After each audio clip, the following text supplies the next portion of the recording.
hard to imagine another world figure whose passing could provoke such sorrow. Across the globe, people have been paying tribute, many of them world leaders who she'd met personally. Emmanuel Macron talked about her in the very warmest terms in front of a Union flag. It is with great sorrow that the French people have learned of the death of Her Majesty Queen Elizabeth II.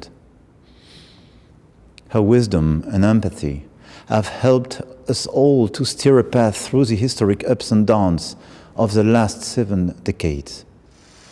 In Germany, the Chancellor Olaf Scholz said the Queen embodied the best of our common European heritage, democracy and the rule of law. And across the Commonwealth, countries paid their respects in different ways. In Papua New Guinea, they toasted Her Majesty. From the mountains, the valleys, the plains, the islands and the lowlands of our country, in the 600 plus islands that we call Papua New Guinea, the entire nation stand in silence and offer our deepest condolences. The President of Cyprus sent his condolences. We are a member of the Commonwealth. We have excellent relations with Britain, and we are sharing the heart feelings of the royal family and the British people. З глибоким сумом дізнався про смерть. Elsewhere, the Ukrainian President Volodymyr Zelensky said this is a heavy loss for Europe and the whole world, while Mao Ning, the Chinese Foreign Ministry spokesperson, said Queen Elizabeth was committed to promoting national development and increasing friendly exchanges between Britain and other countries in the world. Although he didn't appear on camera, Russian leader Vladimir Putin issued a statement saying the most important events of the United Kingdom's recent history are inextricably bound with the name of Her Majesty. For many decades, Elizabeth II rightfully enjoyed her subjects' love and respect, as well as authority on the world stage. Certainly, this was a queen with an unparalleled ability to command admiration, whether it be from world leaders or other figures in the public eye. Harry Styles led the crowd in a round of applause at a concert in New York. Please join me in a round of applause for 70 years of service.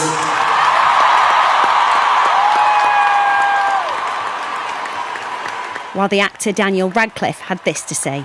My parents and I, like nobody of their age, my age or their age, has ever lived in a country without her. So it's sort of, it feels like weirdly inconceivable and surreal right now. Even international footballers have been paying tribute.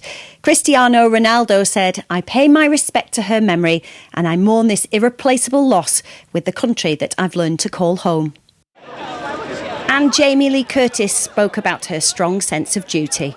I was so taken by the photograph of her with the new Prime Minister taken 2 days ago and thinking, wow, even at that point in her life, she is doing her service to her country.